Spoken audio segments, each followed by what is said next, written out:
Courtney having a baby.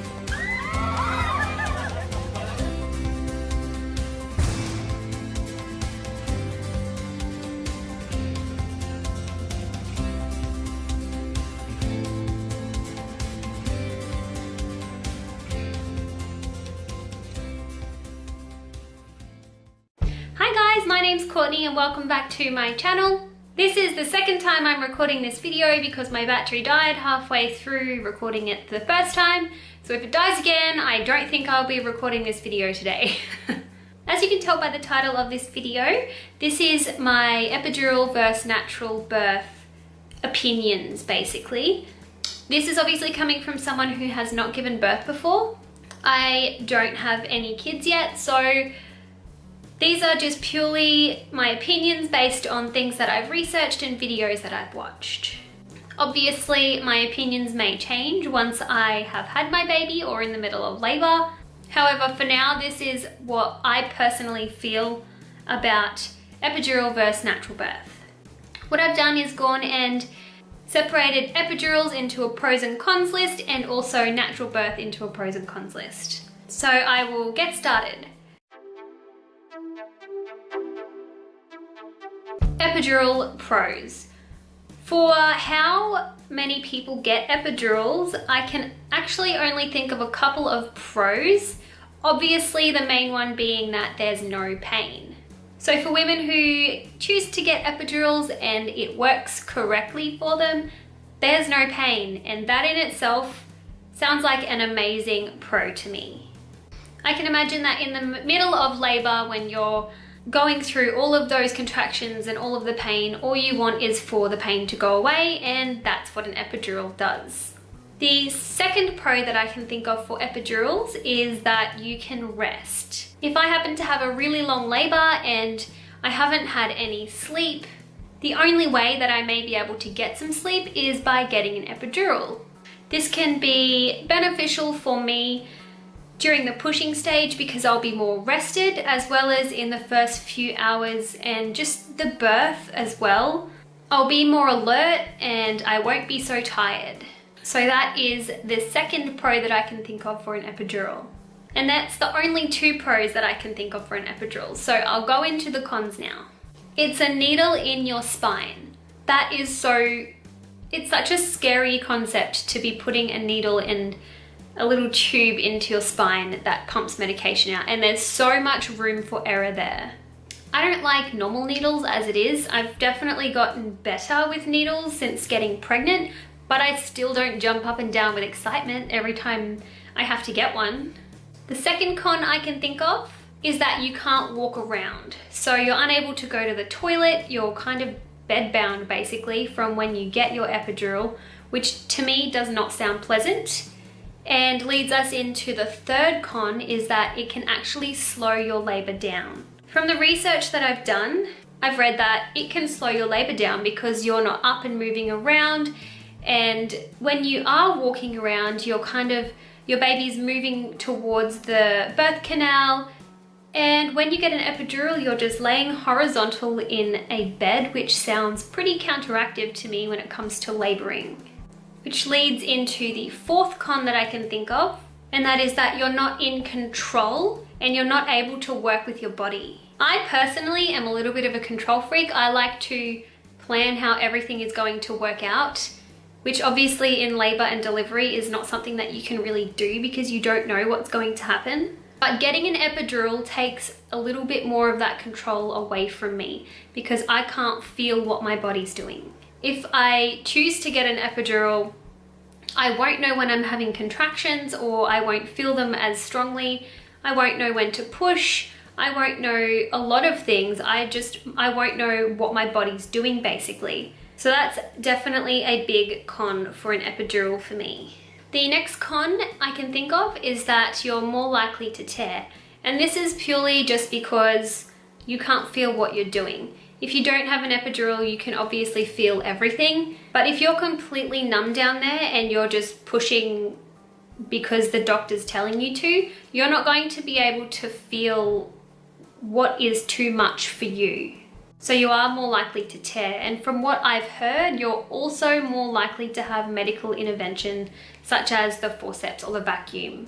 The last con for epidurals, and for me, the scariest, is the risks that are involved. I've heard horror stories of people who have severe backaches years and years, like 10 years after they've had their epidural. Obviously, there are cases where everything runs smoothly and nothing goes wrong and the pain goes away and they don't have any long-term effects. But for me, I'm thinking for a couple of days of being in pain, will I risk 10, maybe even more years of back pain because of that? It just seems really scary to me. Also, there's something called an epidural headache, I think it's called, something like that, where you get a really severe migraine the days after your epidural, which when you have a newborn and you just want to enjoy those moments doesn't sound very appealing to me. Of course, the risk that my husband is more concerned about is paralysis, which is so rare. I mean, the epidural's been around for so long and they've practiced it so many times on so many different women. I know that it's a fairly safe procedure. However, it is still a risk involved, and reading the epidural risk paperwork that my OBGYN gave me, it is in there. So those are the pros and cons for the epidural side of things. I will move on to the natural birth now. Natural birth pros, number 1, you're able to move around. That's definitely something that I want to be able to do, especially during my labor and even afterwards as well. Being able to get up and move around will help me in the labor process, hopefully make it a little bit faster, and I will be able to go to the bathroom if I need to go to the bathroom. Another pro is that you can feel what your body's doing. So you know exactly what is happening. Even if you haven't given birth, from what I've heard, your body just takes over and you just know what you're doing. That's during a natural birth. So you know when you need to push because your body does it for you. You know when you're in transition because you're just like, F this, I'm going home. And you know when you're having contractions, you can feel them. So you're able to like breathe and concentrate and make those contractions do what they're meant to do. And along with this one is you can feel what your body is doing during the pushing stage, so you're less likely to tear. Tearing is not something that I'm awfully afraid of. I know that most women do tear to some degree when they give birth, but it's nice to know that by having a natural birth, you're more in control, you can feel what you're doing, and you know your limits when it comes to pushing, and the doctor probably relays a bit of that during an epidural or natural anyway. Another pro is that you're more in control. So this kind of comes along with being able to feel what your body's doing. Having an epidural completely takes that control away because you have no idea at what stage you are in the labor. Being more in control is definitely something that appeals to me because, like I said before, I am a control freak. Another pro that I can think of is that from what I've heard and what I've seen in videos and what I've heard from other women who've had an epidural and a natural birth, both, is that the rush of emotions you get after a natural birth is out of this world compared to an epidural. I've heard women say they're just in complete awe of what their body has just done, and that you feel more of a connection, I guess. And that is also very appealing to me. I imagine that if you get an epidural, you still obviously feel those connections and things like that, but just from those videos I've watched, it's a lot stronger if you have a natural birth. The last pro I can think of for a natural birth is that you have a faster labor. So that comes along with being able to move around, basically. Being confined to a bed, like I said before, can slow things down. If you're having a natural birth, you can get up and move around and work with your contractions and work with your baby and work with your body. So a faster labor is definitely something that appeals to me. Now, I can only think of one con for a natural birth, and you can probably guess it without me even saying it. It's that you feel everything.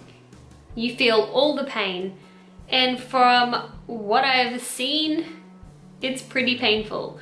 Regardless of all these lists of pros and cons, when you're in that much pain, you just don't care about those lists, I could imagine anyway. But coming from someone who's never given birth before and has never experienced that pain, this is my opinions for pros and cons for epidural and natural birth. Obviously those things are subject to change. I'm entitled to change my opinion. However, for right now, looking at the list and thinking logically, a natural birth is something that I would love to do. I would love to be able to go through a natural birth, but I don't know if I can. It sounds painful and the videos I've watched are scary. I should probably stop watching those videos, but I want to educate myself in what I'm in for, and maybe I really shouldn't be doing that. I'm hoping that I have a really fast labor and the choice is taken away from me and I get to the hospital and I'm too far dilated and close to transition, so that I don't have to choose to get an epidural, because I can imagine that that's what I'm going to want if I'm in that much pain. So if any of you have any tips or tricks on how to get through the pain or the labor or the contractions or anything to have a natural birth, please let me know down below, because it's something that I'm very interested in, is a natural birth. At first, I wasn't really. I was 100%, I'm just gonna get an epidural, it takes the pain away. That was before I did the research, and all of those pros for the natural birth side of things really appealed to me.